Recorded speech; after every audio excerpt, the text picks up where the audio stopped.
Hi, this is Oksana Burr and welcome back to my channel. In this video, I will show you how I personally create my own custom color swatch from the photo reference using the photo editing program, in this case Photoshop. The tools I'm about to explain to you can be applied to any other photo editing program that has a color picker tool. The first step in this tutorial is to have your photo reference opened up and ready to work with. In my case, I have the pumpkins and the corn that I will be working with. I will be using a photo reference like this, generously provided by Sally Robertson, which I will later create a drawing from and submit it to the monthly Colored Pencil Magazine Challenge for the month of October. Let's get started.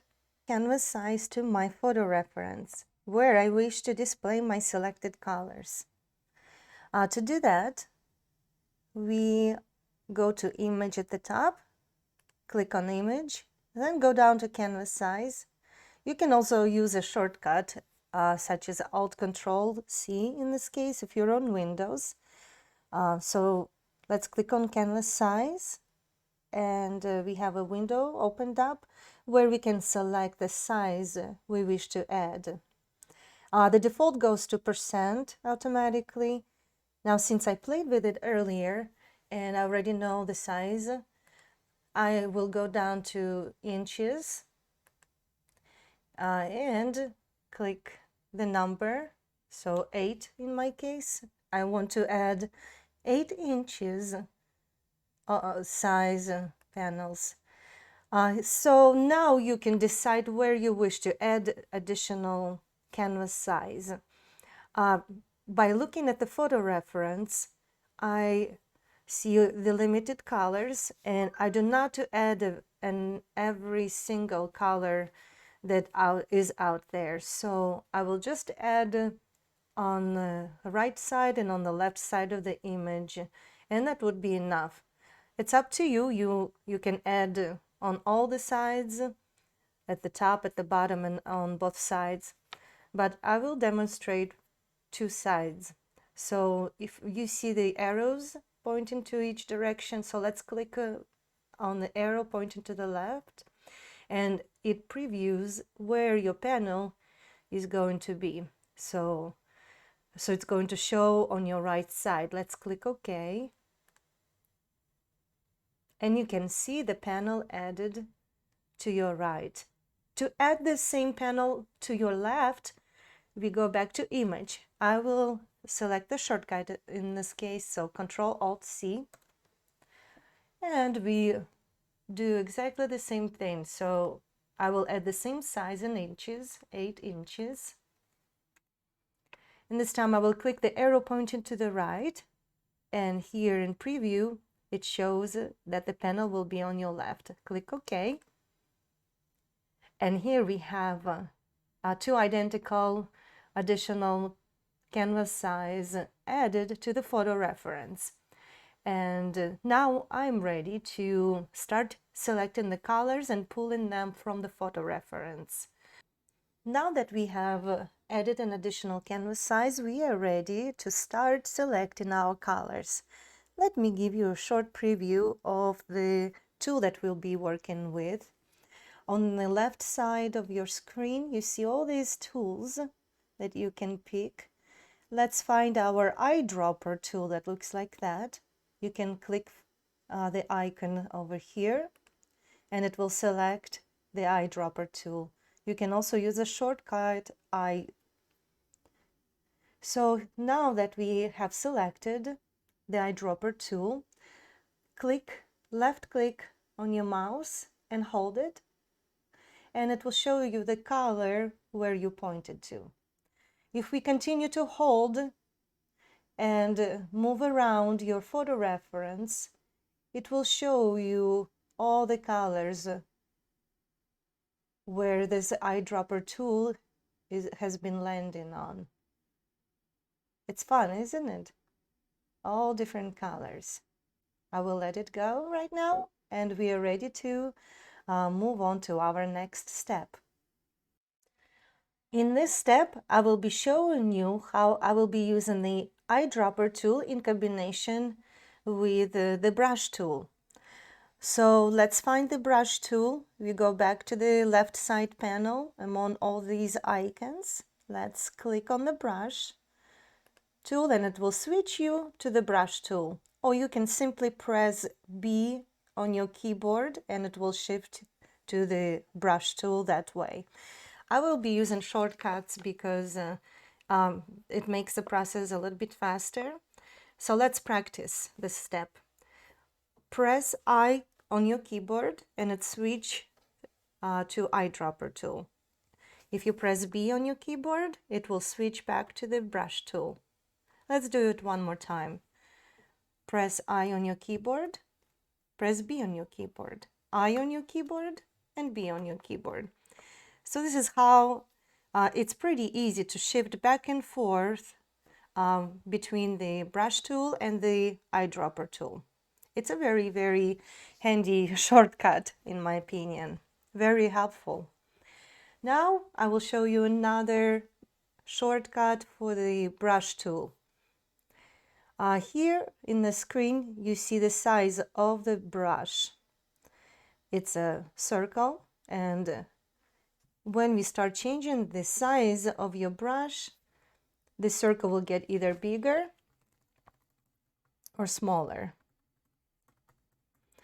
Now, the shortcut I'm using to change the size of the brush are the square brackets on your keyboard. If you press the right square bracket, it will start increasing your size. And you can see the numbers increasing over here in that corner.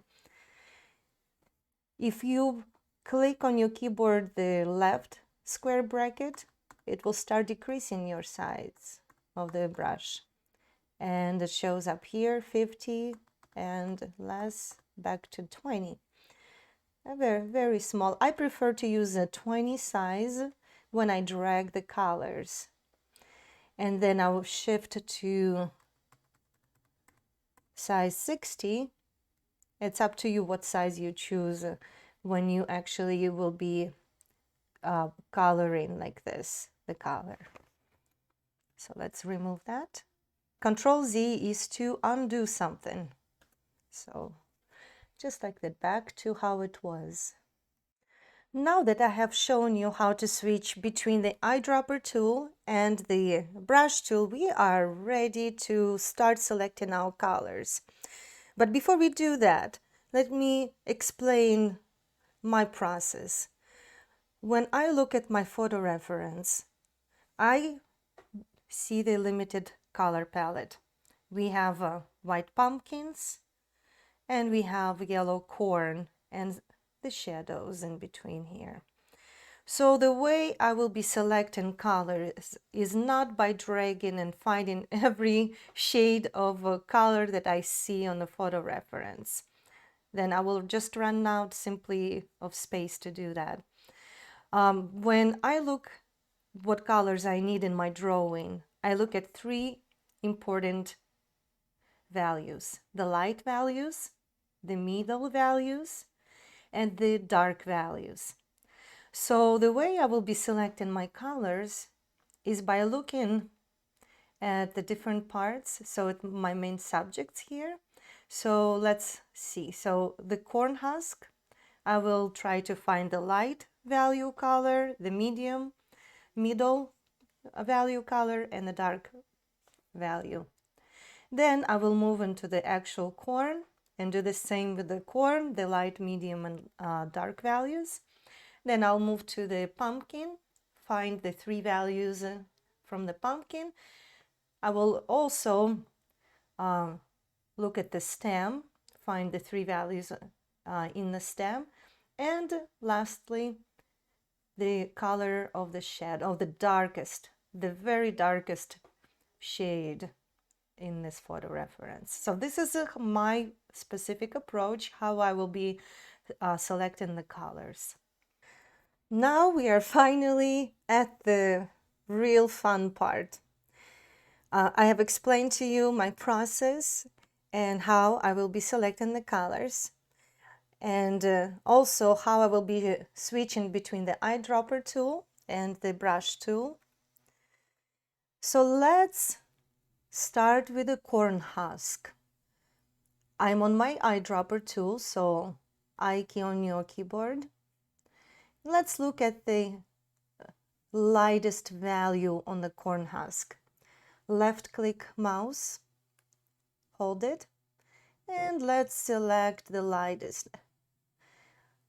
I don't necessarily want like the whitish lightest value, maybe a little bit just off. I am thinking somewhere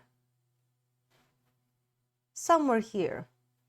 So I'm clicking here. I'm not moving my mouse. I let go the left click. I'm switching to the brush tool by pressing B key on my keyboard. And I want it to be the size 20, so I'm pressing the left square bracket on my keyboard to get it to number 20. And I will drag it into the left upper corner. Then I will switch to the bigger brush size by increasing by clicking on the right square bracket on the keyboard to the size 60, and it's just easier to paint that color. And voila, so our first light value is done. Now let's switch back to the eyedropper tool, I, on your keyboard, and left click and hold where you see the medium value. Okay, let's look at the medium value. We see some ochre colors and more orangey colors. So again, you're given the freedom how you want to approach. So I will select this value here. Looks medium. Then switch to the brush tool, press B on your keyboard, and then decreasing the size to 20, dragging it, then increasing your brush size to 60, and painting that color. When you paint it, you hold your left mouse click and you let it go, and you have your medium value of your corn husk. Let's go switch back to the eyedropper tool and try to find the darkest value of the corn husk. Left click on your mouse, hold. Okay, so we see some nice dark values here. So I'm looking at the shadows. Let's see. This looks pretty dark, so I will click and let it go. Switch to the brush tool, be on your shortcut. Switch to the size 20 to drag the color out, to put it underneath your middle value. Increase your brush size to 60 and paint that color, since you are on that specific color. And here we have 3 different values: a light value, middle value, and dark value on the corn husk. Before I move to an actual corn, I have decided I would like to bring an additional light value from the corn husk, which will be on the side, which I see a lot of pink here compared to the upper side of the corn husk. So let's go back to our eyedropper tool, click, hold, and let's see that pinkish light value somewhere around here. Let it go. Let's switch to the brush tool, B on your shortcut, and to the size 20. Let's drag it out. Let it go again, switch to size 60 and paint that color. So it's more pinkish, a little bit pink and apricot together. That's how I see it. All right, so now we are ready to move to our actual corn this time. At this point, I think I don't need to explain between constantly shifting in between the eyedropper tool and brush tool and which keys to press. Since I have explained to you, I would be just doing it much quicker this time. So let's find the light value on the corn. So that works. Switch into brush tool. Let's drag that color out and paint that color. So now we have the light value. It's okay if it's a little bit bigger. Light value of our actual corn. Okay, switching back to select the color. Let's look for the medium value.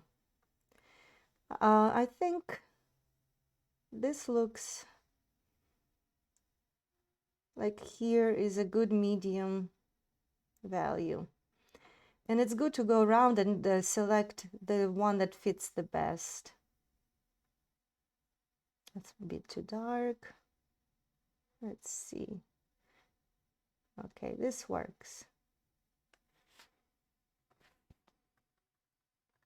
Now back to our brush tool, drag that color, and we will paint that color underneath our previous color.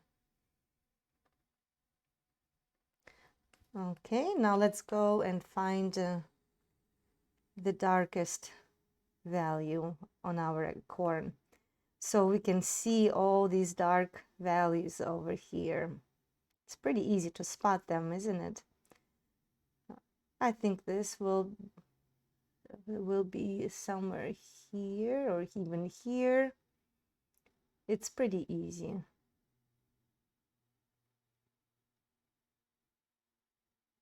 Okay, so this is a good spot. Switch to brush tool. I accidentally pressed here and painted. Control Z to remove that. Okay.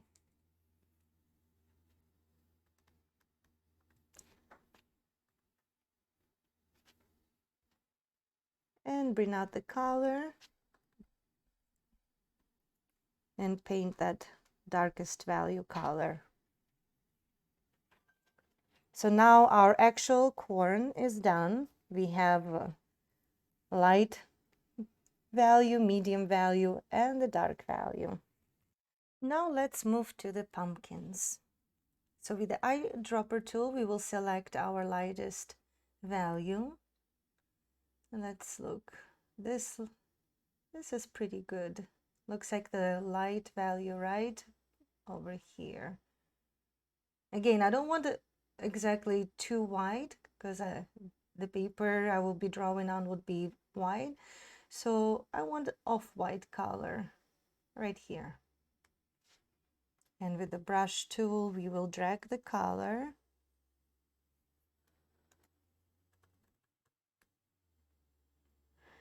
and paint it using a size 60. So this is our light value.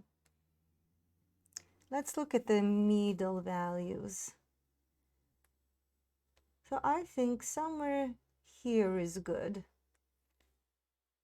Okay, so let's pull that color out underneath our light value and color that in. That's our middle value. And now let's look at the dark value on the pumpkin. I think this is good. So we'll pull that color out and paint it in.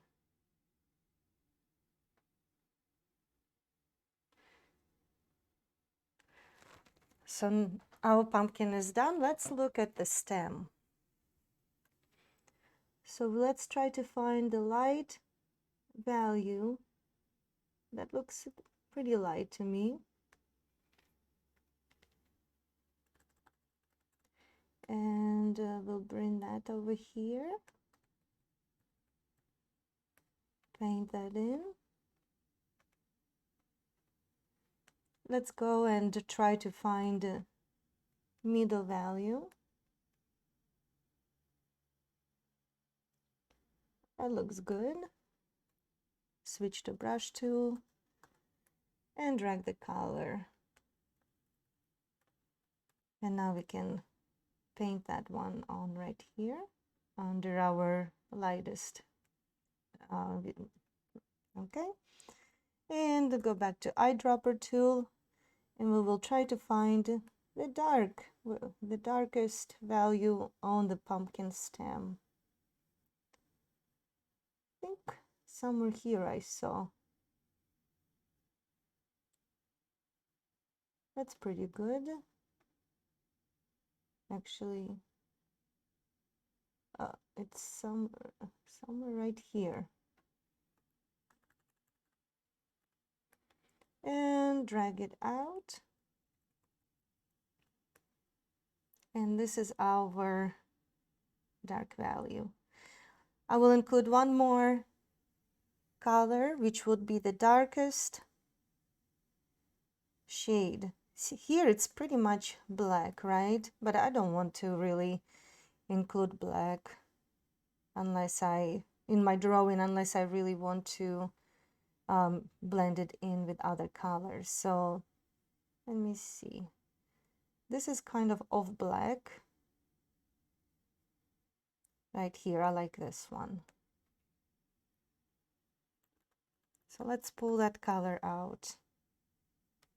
There's a lot of decision happening when you select your color. And everyone sees colors differently. So it's really up to you how you want your drawing to be. Do you have your lightest values? Do you have your middle values? And do you have your dark values?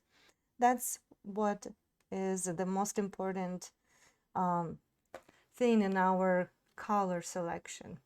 I hope you found this video very helpful, and you can apply the skills that you learned here and do your own color swatch with using your own photo reference.